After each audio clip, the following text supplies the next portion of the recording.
በቅርቡ በአሜሪካ በእስራኤልና በኢራን መካከል የተቀሰቀሰው ጦርነት በዓለም አቀፍ ፖለቲካና ደህንነት ላይ ከፍተኛ ቀውስን እየፈጠረ ይገኛል። ከዚህ ግጭት ጋር ተያይዞ ፕሬዝደንት ዶናልድ ትራምፕ በአሜሪካና በሰሜን አትላንቲክ የጦር ቃል ኪዳን ወይም ኔቶ መካከል ያለውን ግንኙነት በድጋሜ ጥያቄ ውስጥ ከተውታል። ፕሬዝደንቱ አሜሪካ ከኔቶ አባልነቷ ልትወጣ እንደምትችልም በተደጋጋሚ መግለጻቸው በምዕራባውያን አጋሮች ዘንድ ከፍተኛ ድንጋጤን ፈጥሯል። እናም በዕለቱ የዓለም አቀፍ ትንታኔ ዝግጅታችን ዶናልድ ትራምፕ ኔቶን ለምን እየዛቱበት እንደሆነ፣ ኔቶ በኢራን ጦርነት ውስጥ ለመሳተፍ ለምን እምቢተኛ እንደሆነ፣ ከዚያ አልፎም ፕሬዝደንት ዶናልድ ትራምፕ ብቻቸውን በሚወስኑት ውሳኔ በእርግጥስ አሜሪካን ከኔቶ ጥምረት ማስወጣት ይችላሉን የሚሉትን እንዲሁም ተያያዥ ጉዳዮችን ልንመለከት ወደድን።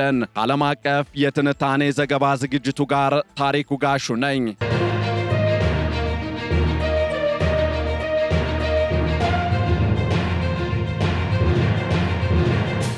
ከሁለተኛው የዓለም ጦርነት በኋላ ለምዕራባውያን የደህንነት ዋነኛ መሠረት ሆኖ እያገለገለ የሚገኘው የሰሜን አትላንቲክ ጦር ቃል ኪዳን ድርጅት ኔቶ በአሁኑ ወቅት ከከባድ ፈተና ጋር ፊት ለፊት ተፋጧል። ፕሬዝደንት ዶናልድ ትራምፕ ከኢራን ጋር የጀመሩት ጦርነትን ተከትሎ አጋር ሀገራት ድጋፍ ባለመስጠታቸው ምክንያት አሜሪካን ከድርጅቱ ለማስወጣት በቁርጠኝነት እያሰቡበት መሆኑን መግለጻቸው ዓለም አቀፉን ፖለቲካ እጅጉን አናውጦታል።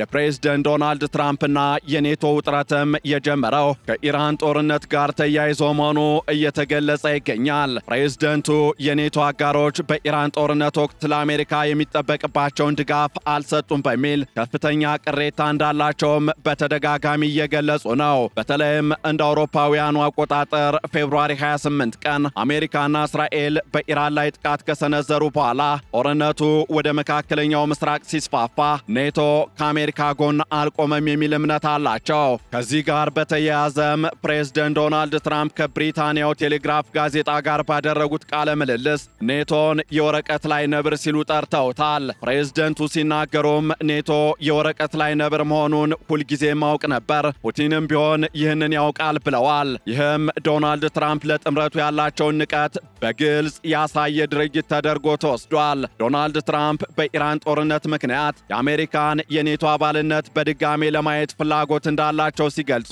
አዎ ከአባልነት መውጣትን ከግምት ውስጥ አስገባለሁ፣ ይህም ጉዳይ ከግምገማ በላይ የደረሰ ነው በማለት ቁርጠኝነታቸውን አሳይተዋል። ፕሬዝደንት ዶናልድ ትራምፕ የኔቶ አጋሮችን የሚወቅሱበት ዋነኛ ምክንያትም የሆርሙዝ የባህር ወሽመጥን ደህንነት ለመጠበቅና የንግድ መስመሩን ለመክፈት አጋር ሀገራት መርከቦቻቸውን ለመላክ ፈቃደኛ ባለመሆናቸው ነው። በተለይም እንደ ስፔንና ብሪታንያ ያሉ ሀገራት በጦርነቱ ውስጥ ንቁ ተሳትፎ ለማድረግ አለመፈለጋቸው ፕሬዝደንቱን ያስቆጣ ጉዳይ መሆኑ በተደጋጋሚ እየተገለጸ ነው። ስፔንን ተሸናፊና ለኔቶ ጠላት ሲሉ የጠሯት ፕሬዝደንት ዶናልድ ትራምፕ የብሪታንያውን ጠቅላይ ሚኒስትር ኬር ስታርመርም በኢራን ጦርነት ውስጥ ለመሳተፍ ባለመፈለጋቸው ክፉኛ ነቅፈዋቸዋል። በሌላ በኩል ደግሞ ለትራምፕ ኔቶ አሜሪካ ስትፈልገው የማይገኝ ከሆነ አሜሪካም ለአውሮፓ ደህንነት የምታወጣውን ወጪ መቀነስ አለባት የሚል አቋም አላቸው። ትራምፕ ለእኛ በሌሉበት ጊዜ እኛ ለምን ለነሱ እንኖራለን የሚል ጥያቄ በማንሳት አጋሮቻቸውን እያስጠነቀቁም ነው። ኔቶ በኢራን ጦርነት ውስጥ ለመሳተፍ ፈቃደኛ ያልሆነው በሕጋዊና በፖለቲካዊ ምክንያቶች እንደሆነ በሌላ በኩል እየተነሳ ይገኛል። በኔቶ ቻርተር አንቀጽ 5 መሰረትም ኔቶ የሚሰራው አንደኛው አባል ሀገር ጥቃት ሲሰነዘርበት ብቻ እንደሆነ ይደነግጋል።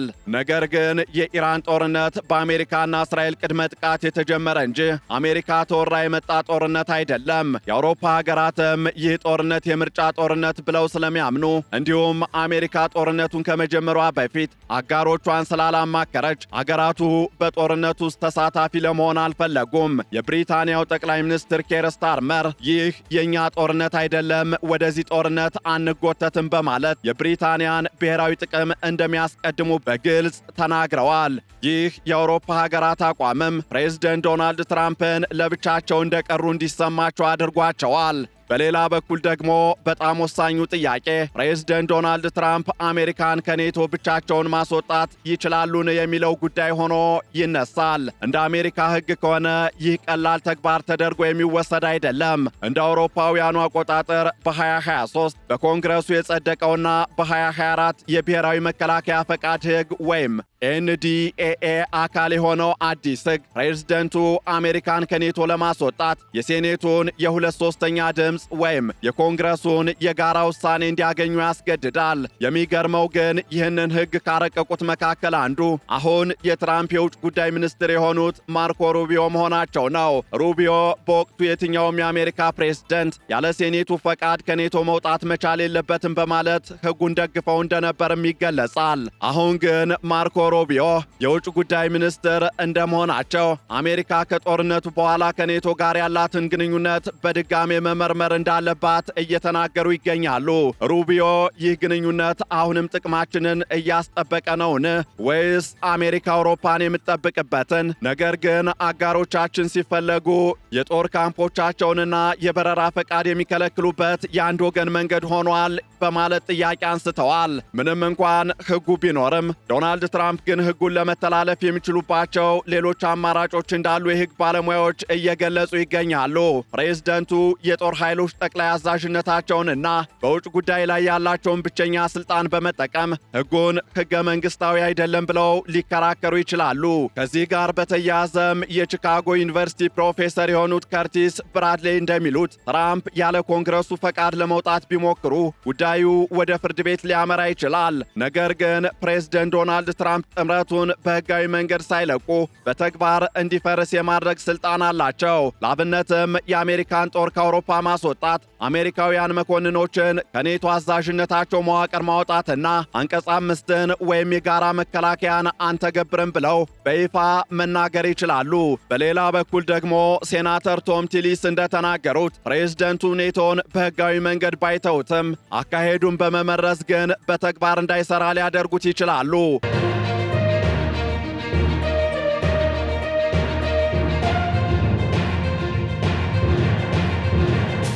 በአሁኑ ወቅት የቀጠለው የኢራን ጦርነት ኢኮኖሚያዊ ዋጋም በጣም ከፍተኛ እንደሆነ ባለሙያዎች እየገለጹ ይገኛሉ።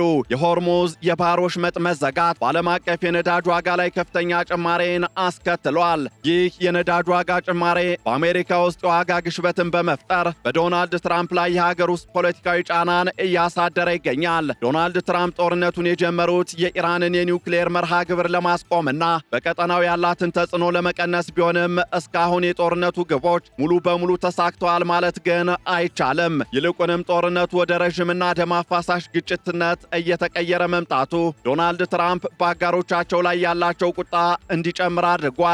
ፕሬዝደንት ትራምፕ በቅርቡ በሰጡት መግለጫም ኢራን የተኩስ አቁም ጠይቃለች ቢሉም የሆርሙዝ ባህር ወሽመጥ እስካልተከፈተ ድረስ ግን ጥቃታቸው እንደሚቀጥሉም ዝተዋል።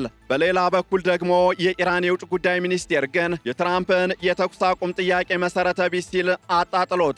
ይህ የሚያሳየው ጦርነቱ ገና ረዥም ርቀት ሊጓዝ እንደሚችል ነው። በዚህ መካከለኛ ቀውስ ውስጥ ኔቶ የቆመበት መሰረት እየተናጋም ይገኛል። ባለሙያዎች እንደሚሉት ትራምፕ አሜሪካን ከኔቶ ለማስወጣት የሚያደርጉት ዛቻ በራሱ በጥምረት ውስጥ ያለውን መተማመን እያጠፋው ይገኛል። የሕግ ባለሙያው ኢላሪያ ዲጆያ አሜሪካን ከኔቶ አባልነት ማውጣት የሚለው ሐሳብ በራሱ ጥምረቱን ያዳክማል፣ የአውሮፓን የደህንነት ዕቅድም ያናጋል፣ እንዲሁም ጠላቶችን ያበረታታል ብለዋል። ይህ በእንዲህ እንዳለ የኔቶ ዋና ጸሐፊ የሆኑት ማርክ ሩት ትራምፕን ለማባበል የጥምረቱ አባት በማለት ቢጠሯቸውም እንዲሁም የአውሮፓ ሀገራት የመከላከያ ወጫቸውን ወደ 5% ለማሳደግ ቢስማሙም ዶናልድ ትራምፕ ግን አሁንም የረኩ አይመስሉም። ከዚህ ጋር በተያያዘ በቀጣይ ምን ሊከሰት ይችላል የሚለው ፕሬዝደንት ዶናልድ ትራምፕ በኮንግረሱና በፍርድ ቤት የሚገጥማቸውን ሕጋዊ መሰናክል ለማለፍ የተለያዩ ስልቶችን ሊጠቀሙ ይችላሉ የሚለውም ምላሽ ሆኖ ይነሳል። በሴኔት ውስጥ ያሉ ሪፐብሊካኖች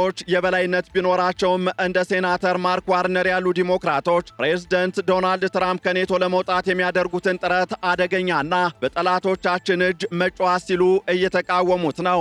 ማርክ ዋርነር ጥምረት ማለት የጥቅም ልውውጥ ብቻ አይደለም፣ ጥምረት በመተማመንና በጋራ እሴቶች ላይ የተገነባ ነው ሲሉም ገልጸዋል። የሴኔቱ አናሳ መሪ ቹክ ሹመርም ሴኔቱ አሜሪካን ከኔቶ ለማስወጣት እንደማይመርጥ በግልጽ ተናግረዋል። እናም የዶናልድ ትራምፕና የኔቶ ግንኙነት በአሁኑ ወቅት እጅግ አስቸጋሪ በሆነ ደረጃ ላይ ይገኛል። ፕሬዝደንት ዶናልድ ትራምፕ ኔቶን የወረቀት ላይ ነብር በማለት በመፈረጅና በኢራን ጦርነት ድጋፍ አልሰጠኝም በማለት አሜሪካን ለማስወጣት ቢዝቱም በ2023 የወጣው ሕግ ትልቅ እንቅፋት ሆኖባቸዋል። ይሁን እንጂ ፕሬዝደንቱ ያላቸውን ሰፊ ስልጣን በመጠቀም የጥምረቱን ውጤታማነት ሊያዳክሙት ይችላሉ።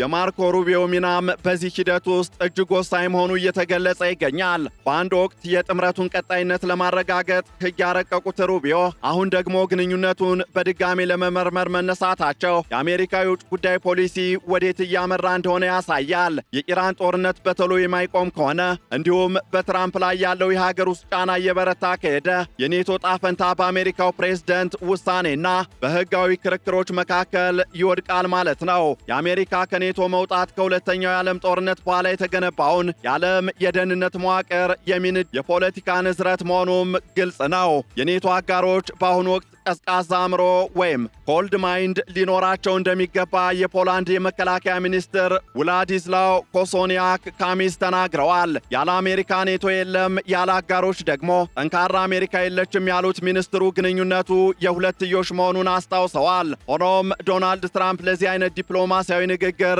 ቦታ ያላቸው አይመስሉም። ለእርሳቸው ኔቶ ለአሜሪካ ጥቅም እስካልቆመ ድረስ መኖር የሌለበት ድርጅት ነው። ይህ ግጭት በአሜሪካ ሕገ መንግሥታዊ ተቋማትና በፕሬዝደንቱ ስልጣን መካከል የሚደረግ ትልቅ ፍልሚያ ሆኖ ይቀጥላል። የዓለም አቀፉ ማህበረሰብ አይንም ትራምፕ ሕጉን ጥሰው አሜሪካን ከኔቶ ያስወጣሉ ወይንስ በኮንግረሱ ተጎትተው ጥምረቱ ይቀጥላል የሚለውን ለማየት ወደ ዋሽንግተን አተኩሯል። የወደፊቱ የኔቶ ጣፈንታና የምዕራባውያን ደህንነትም በዚህ ውሳኔ ላይ የተንጠለጠለ ሆኖ ይገኛል። ከዚህ ባሻገርም ዶናልድ ትራምፕ አሜሪካን ከኔቶ የማስወጣት ሕጋዊ ስልጣን በኮንግረሱ የተቀየደ ቢሆንም በተግባር ግን ጥምረቱን የማዳከም ትልቅ አቅም አላቸው። የኢራን ጦርነት በትራምፕና በኔቶ አባላት መካከል ያለውን ጥልቅ ልዩነት ያጋለጠ ድርጊት ተደርጎም ተወስዷል። ማርኮ ሩቢዮ በአንድ ወቅት የኔቶ ጠባቂ የነበሩ ቢሆንም አሁን ግን በአሜሪካ ብሔራዊ ጥቅም ስም የትራምፕን ጫና እያስተጋቡ ይገኛሉ።